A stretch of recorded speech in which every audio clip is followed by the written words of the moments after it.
Welcome to Progress in Practice, where we explore what it really takes to build and sustain a professional service business. The hard lessons, the smart moves, the uncomfortable truths. Because success leaves clues, if you're willing to look for them. I'm Charlie Redding. Let's dive in. So Mark, welcome to the Progress in Practice podcast. Really looking forward to chatting to you and finding out more about what you do and how you help people. So let's kick off on that subject. So who do you help? How do you help them? And what makes you guys different? Okay. First of all, Charlie, thanks for having me. Great to be here. So who do we help? I would probably say the best way of describing it is people who've been promoted because they're good at their job, but they've never been taught how to lead people.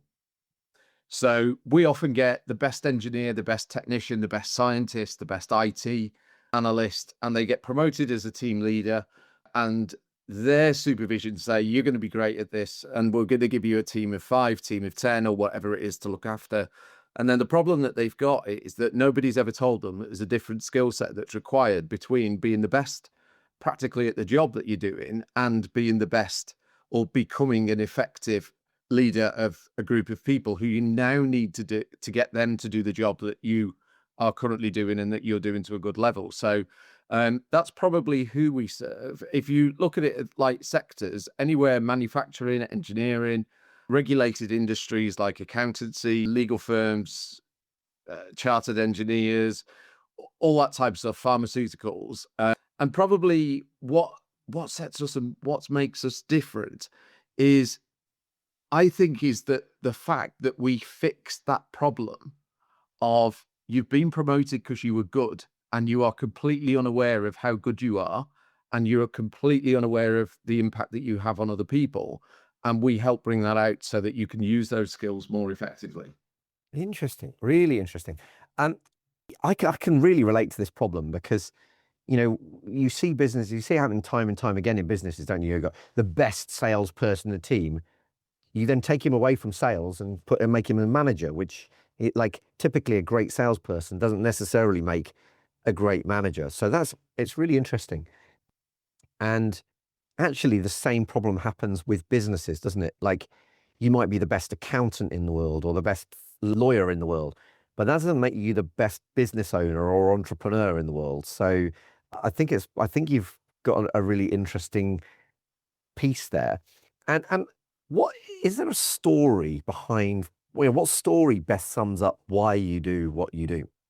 I think probably the best story comes from the fact that my wife set up our business 14 years ago. And one of the main things and drivers from it was that, so there were 2 drivers for it. One was that she had herself experienced really poor management and leadership within the businesses that she was working in, and as a member of a team. And she kept asking herself the question, why is it that this group of people always all seem to act the same? So they were very direct, they were very brash, they were aggressive or confrontational when they were communicating.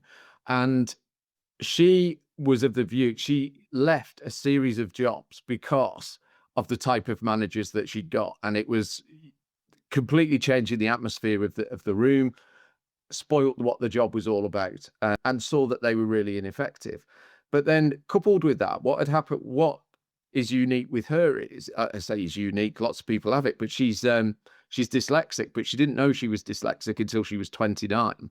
And in that period of time, what she always recognized was, I seem to have different ways of communicating. I appear to think differently to other people. I've developed a load of coping mechanisms that other people don't seem to have. Is that unique to me, or is this a skill set that's hidden from people that we don't know that we have, but we can find somebody that can bring that out of us? And that for me was is why the business was started. And then I came into it nearly 6 years ago now. I'd spent my career in policing. I left at a senior level. I looked after teams up to nearly 600 people. And when I sort of evaluated and was like, right, okay, what have I done then? What can I bring to the outside world? I'm now no longer a public servant. So what is it that I can offer to the outside world? And for me, what I recognized was that I have been able over the years to get people to do things that they don't want to do in a way that they feel like that they've bought in and gone, I've got the confidence to do this and it feels right for me to do it. So pulling the two things together, it became a natural thing for me to join into a leadership and personal development business so that we could help, other people to see what it is that they're good at and what's their impact on other people. And when you can do that and you learn to lead yourself first, then you can learn to lead other people. Brilliant. I love it. And what's the reality of how do you deliver this? Is it kind of through coaching? Is it through workshops? What's the practicalities of how you do this?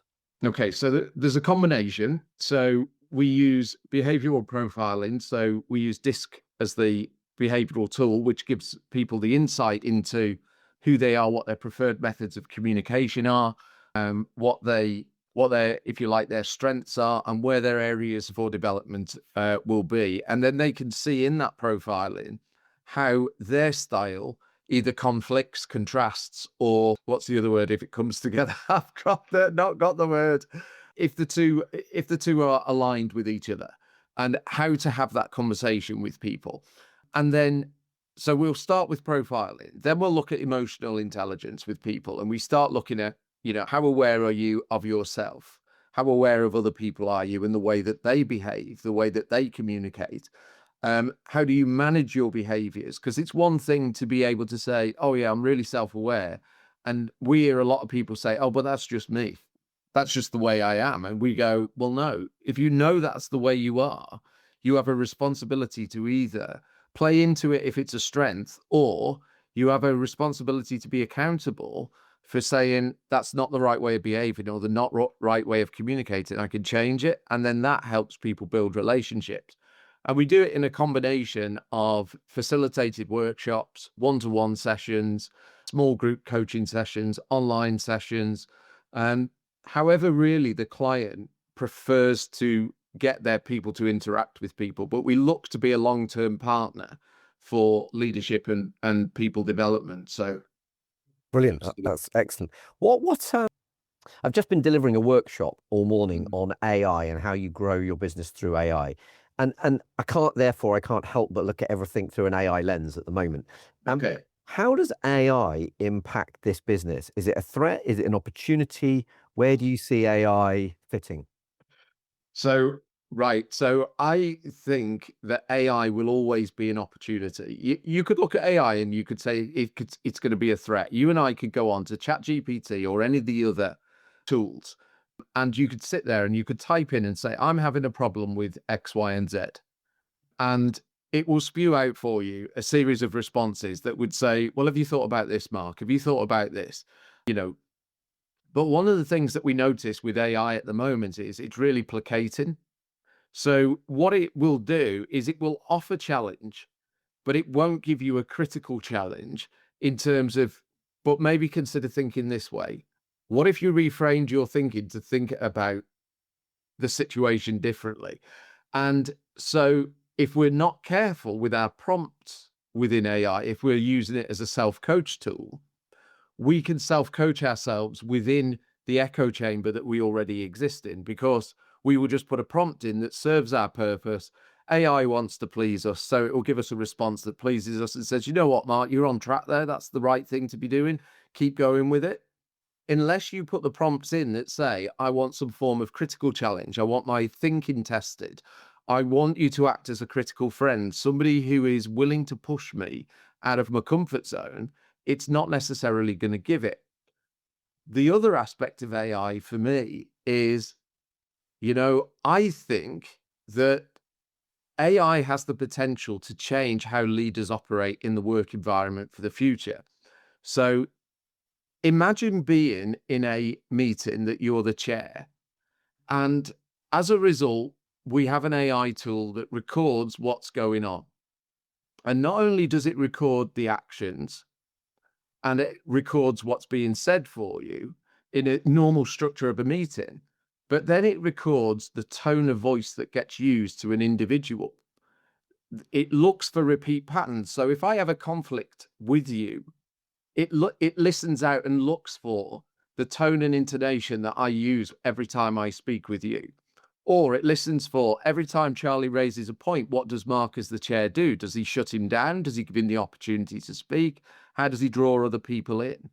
And then it starts giving you feedback on, this is how you're chairing this meeting. This is the relationship issue that you are developing or creating, or this is why your culture is being damaged. So, and then you could look at, and this is, so I love this concept of AI, and I could go on, but the other bit is, we've talked a lot, Emma's particularly talked a lot around, we know, for example, that people don't necessarily enjoy public speaking or group speaking. But if you were in a virtual reality world and your screen and your audience is there in front of you, you have the ability to be able to practice what you need to do. You could gauge the reaction, you could get instant feedback from it, and you could immerse yourself in that world. So for me, AI seems far more intelligent than the internet did, but the internet was a progression that people would have said, is it an opportunity or is it a risk? Well, it depends how you use it. I couldn't agree with you more. I think it's really exciting. It's a threat and a risk if you bury your head in the sand and ignore it, because your competitors that do embrace it, who see it as the opportunity, will accelerate and they'll deliver more value in less time for lower costs. And so it's a way to make things better and better, quicker and quicker if you use it.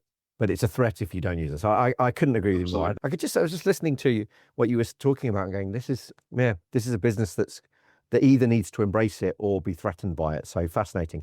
If you could go back, and I appreciate that this business was set up by your wife. Yeah. But knowing what you both know now, if you could go back to the start of this business, and kind of offer one piece of advice to your younger selves, what would that be and why?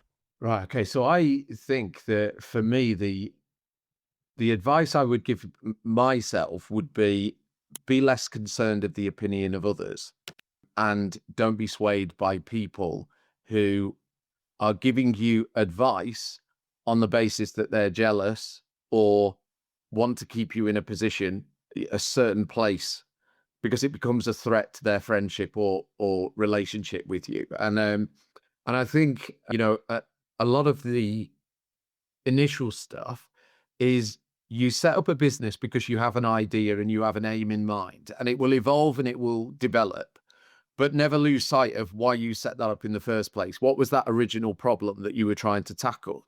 If it is, as we had, is we want to eradicate bad managers one person at a time, then stick with that and build the model, keep going forward true to those values. And I would always say, for any business, establish what your core values are going to be right from the off, so that your decision making becomes a natural evolution of what those values are, because the conflict will come when you're making decisions that don't fit in line with your values. I think that is brilliant advice. And also, with the same principle applies to recruitment, doesn't it? If you recruit people that don't align with your values, that's where the problems lie. So I think that's great advice and great wisdom to share. And if you couldn't pass any money to your next generation, just a piece of wisdom or, again, advice or values or whatever, what would that be and why? So I always use this one as, I often get in other forums get asked, what's the key to success? And so I would pass on what my key to success is, which is to be humble enough to remember where you've come from, but courageous enough to take the steps to where you want to go. And that for me would be, never lose sight. Every promotion I had in policing, I never lost sight of the fact that for everybody that was there, I started off the same as everybody else. I drove a police car, cold and wet, walked the streets, did the hard yards doing that. And you never forget that ultimately, regardless of how many stages you go through an organization, there are still people that have got to deliver based on your decision making. So for me, you've got to remember where you've come from, but you know that you've got to make difficult choices and difficult decisions. And that requires a level of courage to get you to move forward and ultimately to get you, your business and organization to move forward as well. Brilliant. That's again like excellent advice. What's the biggest obstacle that's stopping you hitting your business goals at the moment? Right. So I had a really deep thought about this, I think, is that so the thing for me is I tend to think that we are one step ahead when we talk to prospective clients about where we perceive that they can be. And by that, I mean that we will talk about leadership, we'll talk about self-awareness, we'll talk about culture, but there becomes an issue that if you are not self-aware, you don't know that there's a problem to change. If you are self-aware, you know that there's a problem, but potentially don't know how to get out of that problem.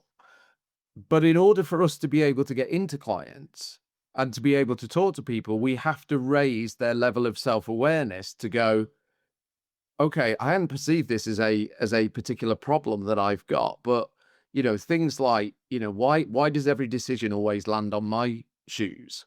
Is not necessarily because you've got incompetent people. It's because you may have built a system that relies on you as the single point of everything, and therefore you're the blocker, you're the problem. And for me, our blocker is being able to get that across to people so that they understand and recognize that you don't have to be defensive about the fact that you may be part of the issue, but solving the problems that you've got, you need to recognize and be vulnerable to say, this is on me as well as it is on everybody else. Interesting. Just to dig a bit, does the person that you coach usually sign you up, or is it their boss that usually signs you up? Great question. So it can come both ways. However, what we would say is our view would be everybody needs a coach, not everybody wants one. And we spent a lot of time trying to convince businesses in order to get business. In the early days, we spent a lot of time trying to convince businesses that everybody needs this form of personal development. Everybody needs to be self-aware. If you're not able to lead yourself, you're not able to lead other people. However, we now only focus where we know that people go, we know that we need this development, but we don't know how to deliver it. We don't know how to put it into practice. We know that things have got to change. So we want to be able to put that in. So, and it's the same when somebody comes for coaching. If they don't want to go away and do the work, which means do some self-reflection, analyze a conversation that you've had, look at the response that you got given, feel the emotion that you experienced when somebody said no, when somebody challenged you, when somebody pushed back, then that person is going to walk away and go, oh yeah, I did some coaching, it wasn't very effective. The person that will feel that it was effective will come into it going, I know that I want to change and I want to do things, but hey, what is it? And then we have that conversation. It's like I often talk about this in a marketing perspective. You could go out and market, like there's lots of people out there that would benefit from your product. But if avatar A is going to take huge amounts of effort to push a whole load of water uphill to persuade them that they should do it, and avatar B is going to just like water running down the hill, they know that they need it, they're already bought into it. Like if you wouldn't say no to A coming to work for you, but why would you spend money marketing to A when B is going to be far cheaper to market to? So I think it's a good realization that, and I think, but I do get the challenge of like often the person that benefits from your work isn't necessarily the person that's writing the check. So that's a communication challenge, isn't it? Yeah, absolutely. And, for some people, they will say to us, they'll say, well, what am I tangibly going to see by employing you? And and then you say, right, okay. So some of the biggest measures is less conflict in a team. But what do? No business goes around and records how many conflicts they have in a team. What they look for is what's it like? What does it feel like to work here? Do people leave? Do they put discretionary effort in? How do people progress? Do they stay in the business? Do they, what, those are some of the things that they're almost untouchable, intangible benefits. And then the ending result is if you have a high performing team and they're doing well, ultimately your bottom line will grow because your clients and customers are going to be better looked after. Your team are going to be well developed, well skilled. They'll make decisions. They'll make suggestions as to how to grow the business. And ultimately, I think that's what we want, high performing teams that build and grow and lead themselves, with leaders who feel confident to be vulnerable and to let them have a go and try and do it. Yeah, yeah. I think that's incredibly valuable, and it's a different style of communication and a different way of reporting success to the founder as it is to the employee, isn't it? Yeah. So what book? I always ask about books, but it doesn't have to be books. It might be some other similar resource. What book or other similar thing have you found that's helped you on your journey, and where does it show up in your business today?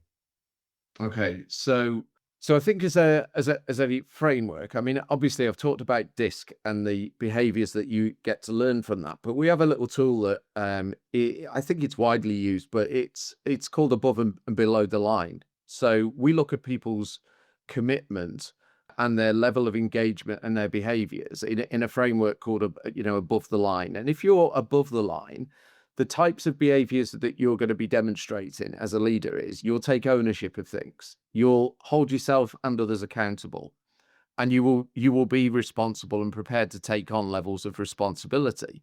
And below the line, you will offer, when things are not going right, or things are not the way you want them to be, you offer blame, you offer excuses, and you deny things, you deny the situation in which you're in. And what we encourage people to do is, when they are sitting there and saying, oh, well, the reason that that's not being done is because everybody says, you go, right, okay, is that above or below the line?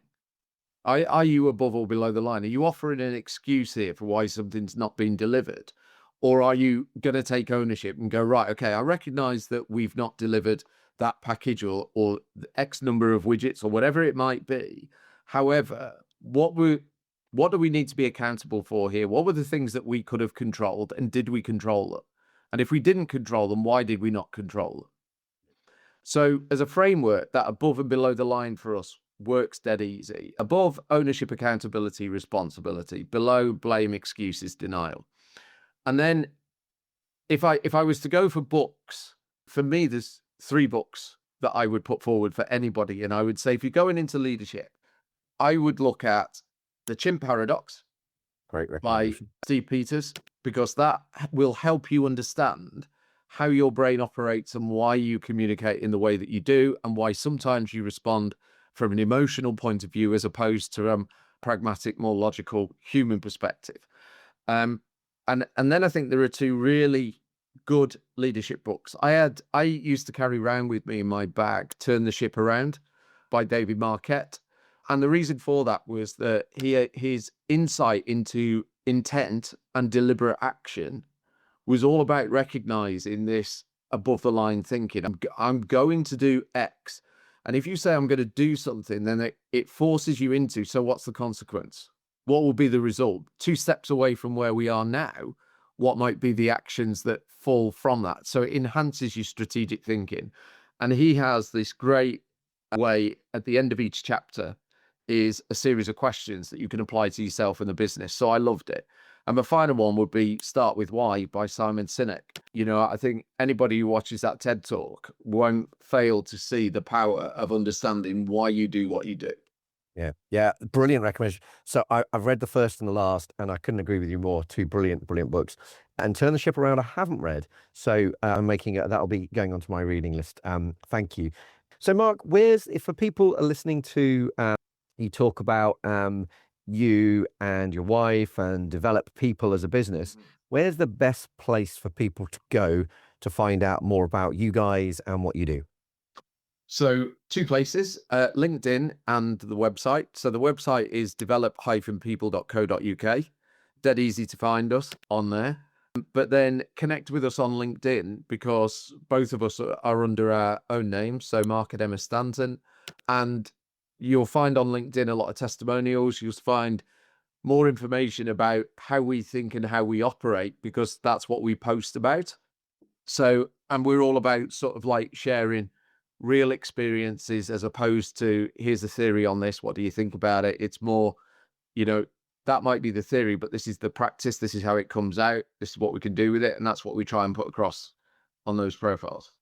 Brilliant. Mark, it's been fascinating chatting to you. Loved learning more about the business, but I also think there's a huge amount of wisdom in what you've shared today. So thank you. Thank you for that. Pleasure. And just a reminder for those of you listening at home, the Progress in Practice podcast is brought to you by The Trusted Team. And The Trusted Team helps you build a saleable and scalable business. So just keep making progress. If this conversation resonated, you'll find more support, structure, and community inside The Trusted Team, where ambitious service-based founders come to build businesses that are scalable, saleable, and sustainable. You can find out more at thetrusted.team. And if you're enjoying Progress in Practice, please make sure you follow the show and leave a rating and review. It really helps more founders find these conversations and to bring you better and better guests. So until the next time, keep progressing.